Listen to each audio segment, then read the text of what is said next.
Je m'appelle Sarah Gander. Je suis, oui, justement responsable de la pédiatrie sociale ici. Et c'est vraiment drôle ou voir maintenant qu'il y a de fait 196 participants et participantes. Je vais essayer de ne pas être trop nerveuse, mais je suis très heureuse de voir ces chiffres qui augmentent au fur et à mesure que la séance avance. Alors aujourd'hui, nous allons parler de notre projet Exposé, examen de l'impact générationnel de la consommation maternelle de substances et d'alcool sur la santé familiale et l'adversité sociale. Je vais vous expliquer d'où proviennent ces données et aussi pourquoi on voulait y participer. Aussi pourquoi c'est important pour les gens qui travaillent dans le domaine de la pédiatrie. Mais aussi, ça va vous permettre de comprendre un peu ce qui se passe au sein de notre communauté et poser des questions. Tout d'abord,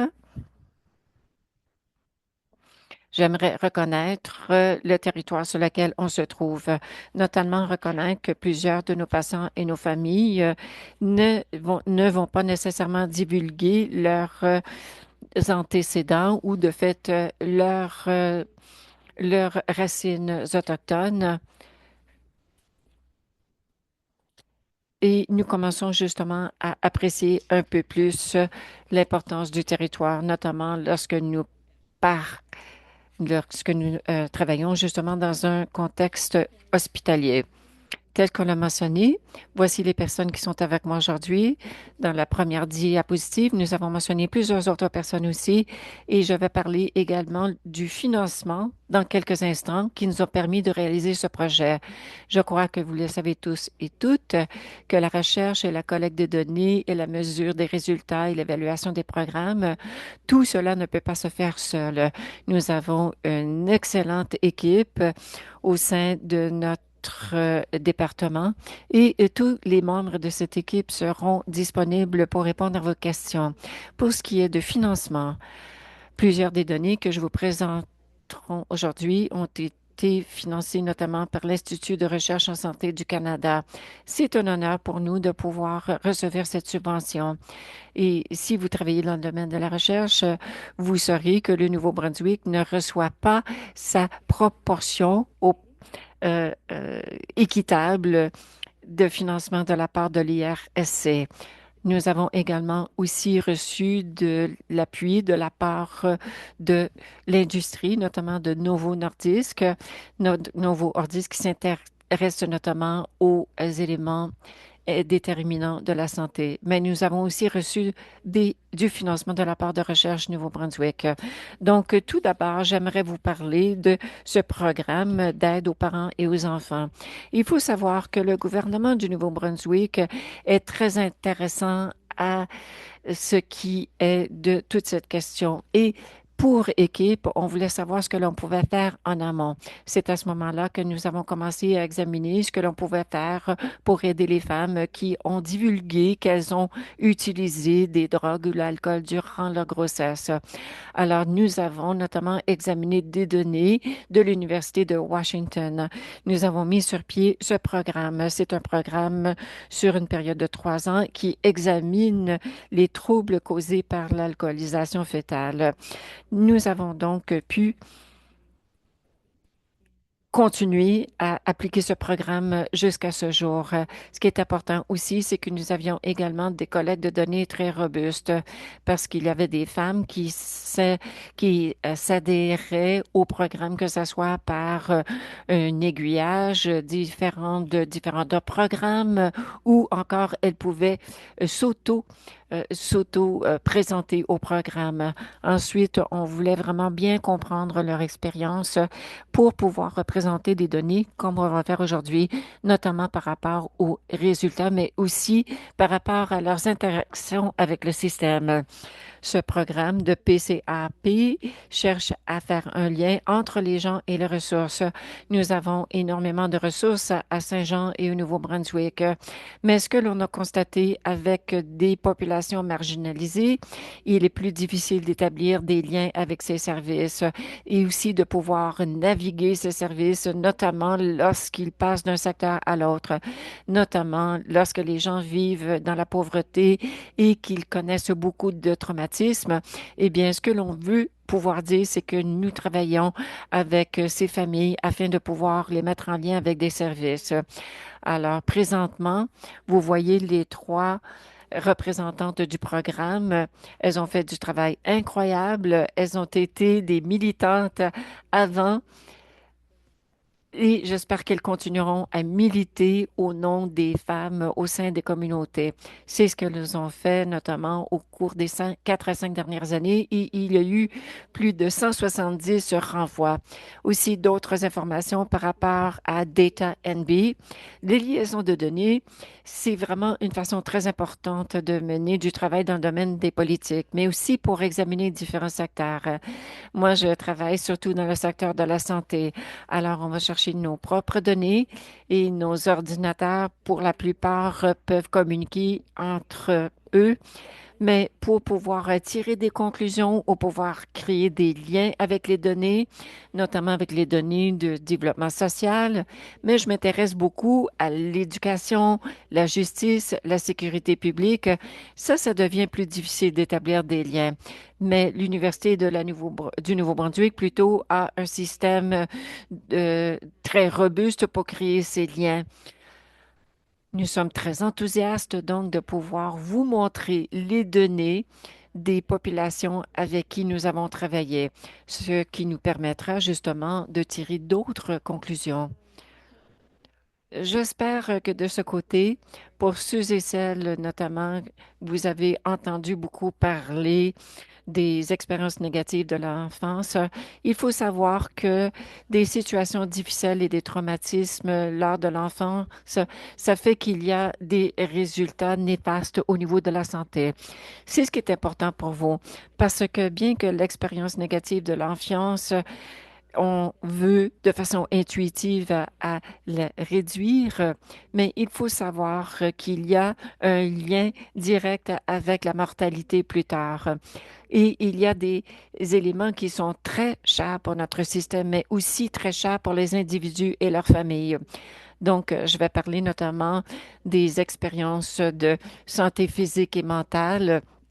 Ce sont toutes des choses sur lesquelles on tente de s'attaquer dans le domaine de la santé, notamment les maladies cardiaques, le cancer, les accidents vasculaires cérébrales, les fractures et ainsi de suite. Mais il y a aussi des comportements qui font en sorte qu'il y a des résultats néfastes du côté de la santé. Mais il faut parler aussi l'absentéisme au travail, le manque d'activité physique. Mais ensuite, il y a tout ce cycle parce qu'on revient notamment à la toxicomanie. On sait que les gens qui utilisent les drogues et l'alcool durant la grossesse, ce ne sont pas nécessairement des gens qui ne savent pas qu'elles ne devraient pas le faire, mais plutôt elles utilisent l'alcool et les drogues en raison de leurs circonstances, de leur historique. Et on finit par être dans ces cycles, des cycles que nous tentons d'éliminer. Comment pouvons-nous décider de se lancer dans cette démarche en tenant compte des données? J'espère que vous pouvez voir ma flèche et je suis désolée que je présente toute cette information en anglais, mais vous avez les services d'interprétation aujourd'hui. Alors, j'espère que les diapositives conviendront. Mais je vous vais indiquer tout d'abord que l'on peut parler des parents.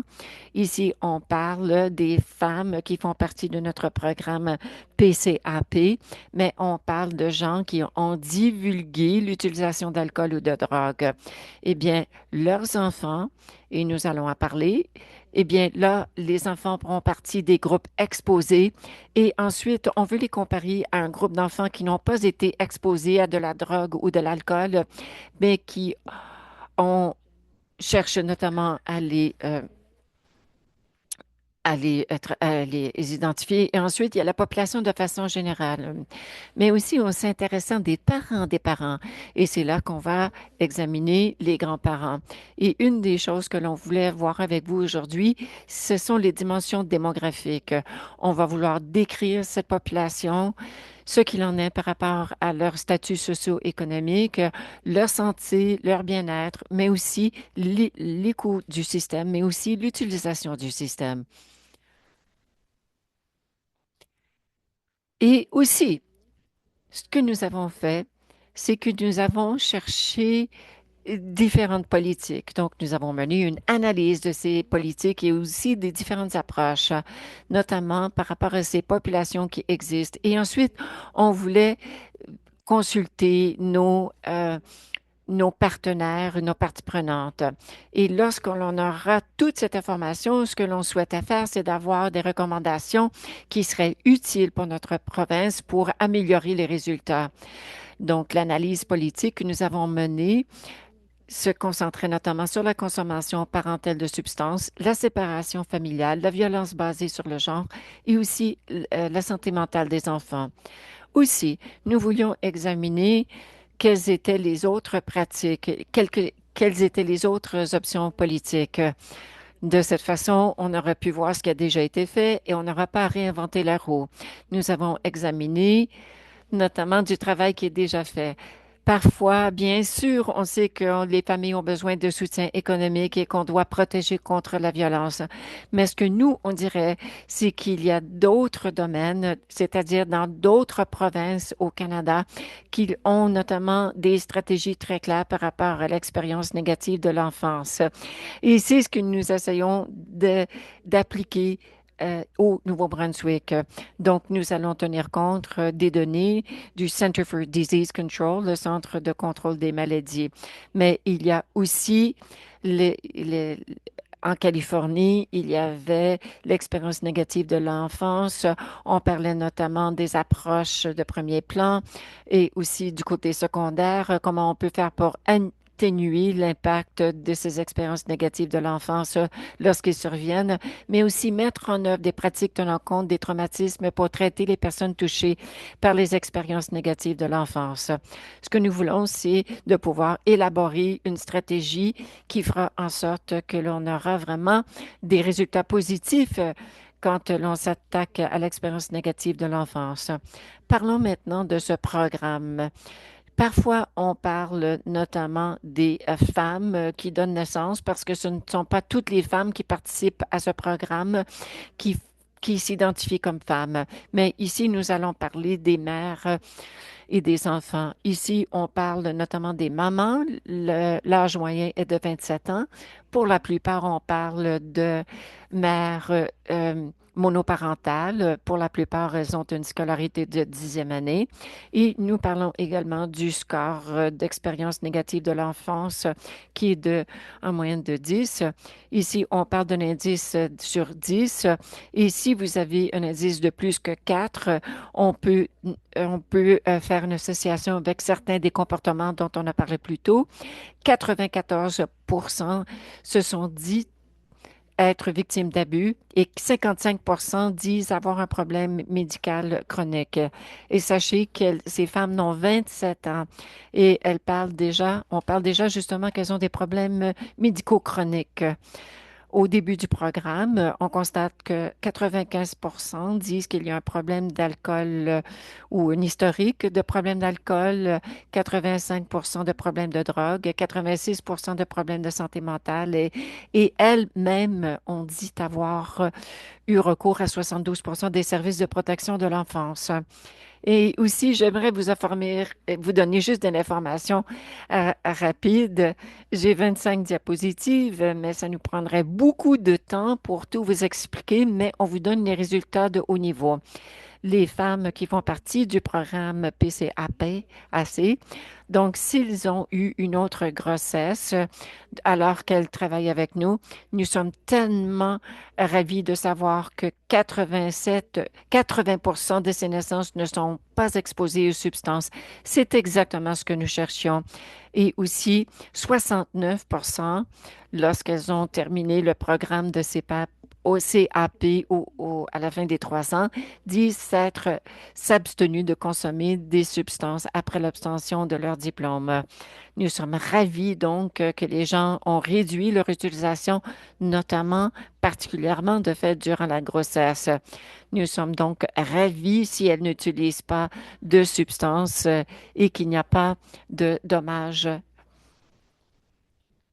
Mais je reviens à ce 69%. C'est vraiment un témoignage des efforts déployés par nos représentantes afin de s'assurer que ces femmes soient inscrites au programme et qu'elles aient une raison d'abandonner leur utilisation de toxicomanie.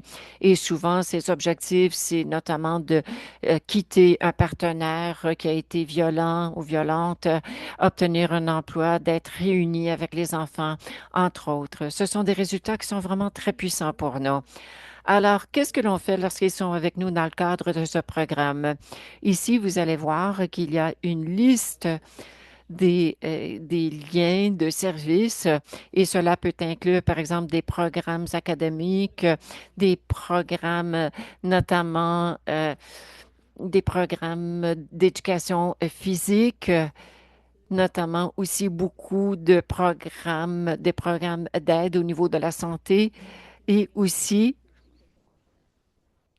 comme pédiatre, on sait qu'il y a plusieurs enfants qui sont nés de femmes qui ont suivi ce PCAP. Peut-être qu'elles n'ont pas besoin de pédiatre, mais maintenant, moi, je peux au moins les suivre. Lorsque l'on parle notamment aussi des liens avec le système juridique, donc si vous regardez le premier cercle, on voit notamment qu'il y a eu plusieurs d'informations jaunes, mais aussi des données en mauve. Ici, on parle de la criminalisation. On parle notamment des arrestations, des condamnations. Et lorsque l'on progresse vers les 3 ans, on voit qu'il y a très peu de condamnations. Encore une fois, cela revient au genre de crimes qui sont commis par les femmes qui utilisent des substances.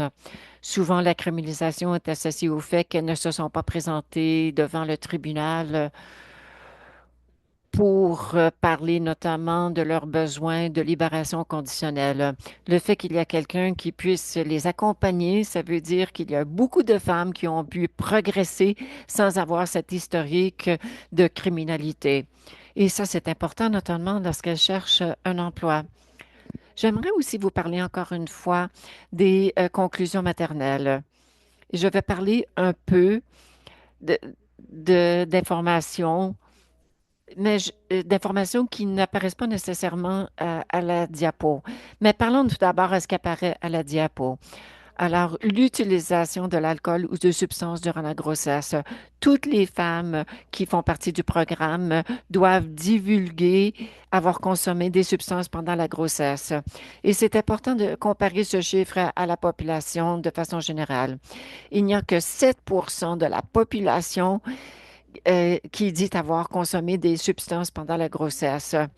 Quand même, je voulais mettre en lumière ici que 17% des femmes qui ont divulgué, utilisé des substances sont des adolescentes. Je m'explique.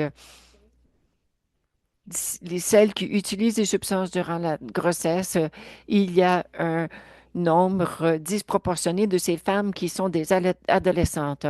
Donc, imaginez par exemple que lorsqu'elles auront d'autres grossesses, et c'est-à-dire qu'elles en auront plus dans leur vie et elles ont des enfants plus jeunes que la population de façon générale. C'est important de savoir que les femmes qui n'utilisent ni alcool ou drogue durant la grossesse, peut-être qu'elles sont dans la trentaine lorsqu'elles ont des enfants, peut-être qu'elles n'auront qu'un enfant ou deux enfants. Donc, ici, on parle des adolescentes qui sont jeunes et qu'elles auront probablement plus d'enfants. Ici, on parle d'une génération qui aura une durée de 20 ans.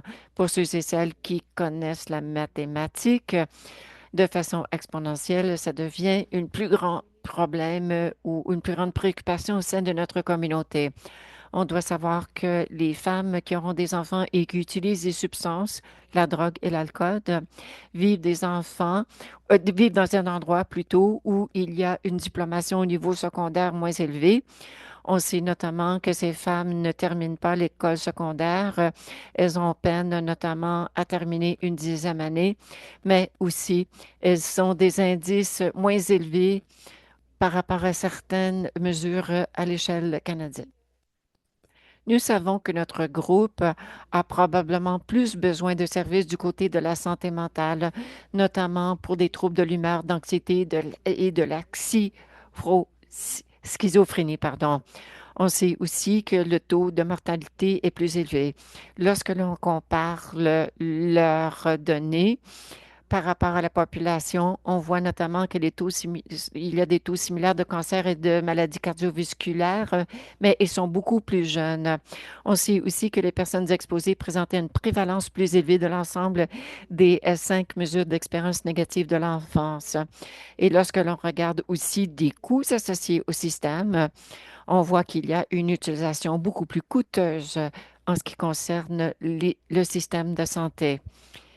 Et aussi, je vais permettre justement à passer à la prochaine diapositive.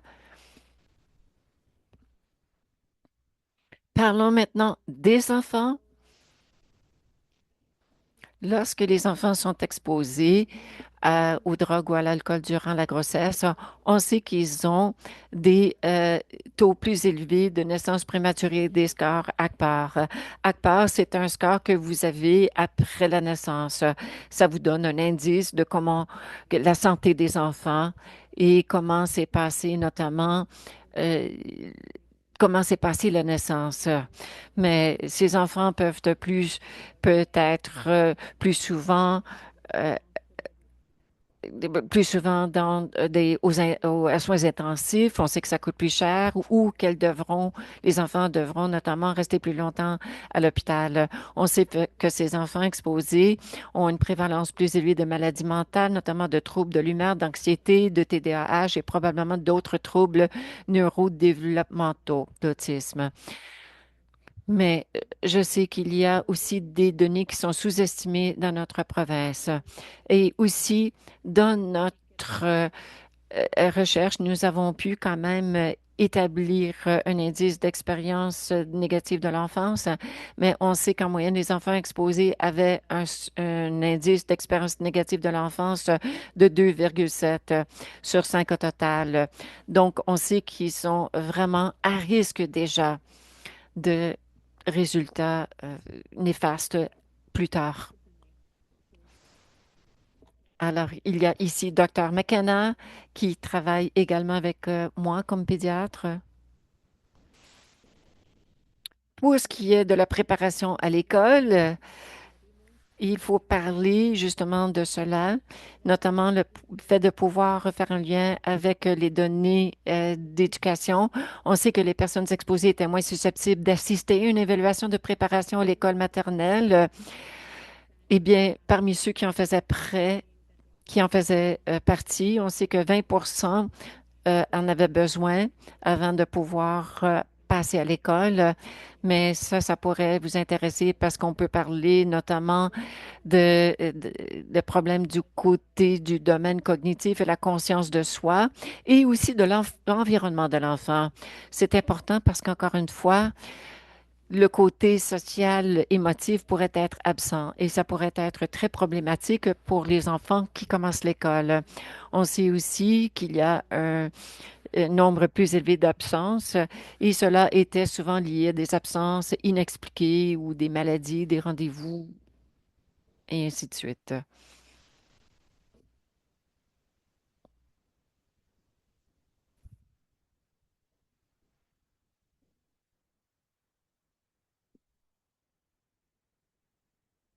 Je voulais parler des défis et des obstacles, notamment lorsque l'on mène une telle recherche. Nous avons parlé à quel point Data NB est magnifique et leur capacité de nous permettre d'utiliser ces données, eh bien, cela provient du fait qu'on a fait du travail en amont. Notamment, nous avons organisé les données et nous avons dû tenir compte, bien évidemment, de la confidentialité des données. Mais quand même, ce que l'on voulait, c'est d'avoir des nouveaux ensembles de données. On ne veut pas seulement avoir des ensembles de données du gouvernement. Ce que l'on veut aussi, c'est de pouvoir avoir des données de la part des organisations communautaires et c'est la raison pour laquelle nous avons ajouté les données en provenance du programme PCAP. Et c'est, entre autres, parfois la comptabilité, la qualité n'est pas la même. Bien sûr, nous aimerions que tout soit sur la même banque de données, dans le même format, que tout soit bien rangé, mais ça demeure un défi.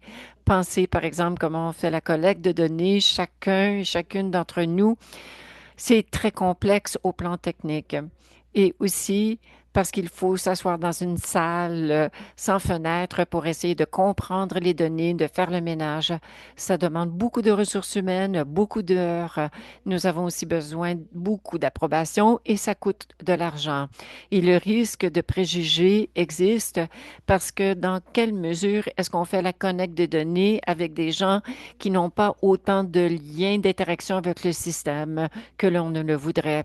Et bien sûr, ça prend du temps aussi pour avoir l'engagement des parties prenantes. Nous savons donc qu'il y a beaucoup de données, mais on ne peut pas toujours tout examiner ou tout analyser. Donc, comment savoir si nous posons les bonnes questions? Alors, ici, il faut savoir, est-ce que l'on pose les bonnes questions, notamment pour les personnes qui sont les décideurs de politique, des gens qui prennent des décisions au niveau des investissements. Et aussi, lorsque je regarde les données qui sont à notre disposition, je me pose la question suivante. Comment pouvons voir comment nous pouvons faire des examens vraiment de façon délibérée avec vos programmes? Comment pouvons-nous travailler ensemble afin de savoir que non seulement l'investissement en vaut la peine, notamment pour le rendement économique, mais le rendement au niveau social également. Mais aussi, est-ce que les gens vont mieux d'un jour à l'autre? Est-ce qu'on améliore le système? Et maintenant, j'arrive à la fin et je voulais quand même faire une promotion de ce qui nous attend de ce qui vous attend. Donc, PCAP existe. C'est un programme qui continue. Ça existe dans la communauté. Nous voulons le voir dans d'autres communautés au Nouveau-Brunswick, notamment où il n'y a pas beaucoup d'appui pour cette population. J'espère que je vous ai démontré que le fait d'investir du côté du soutien, notamment pour les femmes qui utilisent l'alcool et les drogues, c'est important durant la grossesse, oui. Une chose que j'aimerais ajouter, c'est que lorsque les femmes disent utiliser des substances, elles parlent notamment de l'âge moyen qu'ils ont commencé à utiliser des substances et elles nous ont dit qu'elles ont commencé entre les âges de 11 et 14 ans. Ce qui veut dire que les substances et leur utilisation, c'est un problème de pédiatrie. Ce projet Get Ready, soyons préparés, c'est une démarche pour appuyer le programme PCAP. Ce que l'on veut, c'est vraiment de comprendre à quel moment les jeunes interagissent avec les systèmes et comment peut-on créer un cadre de données. Et c'est ce que nous proposons ici. Nous voulons voir où sont les liens intersectoriels.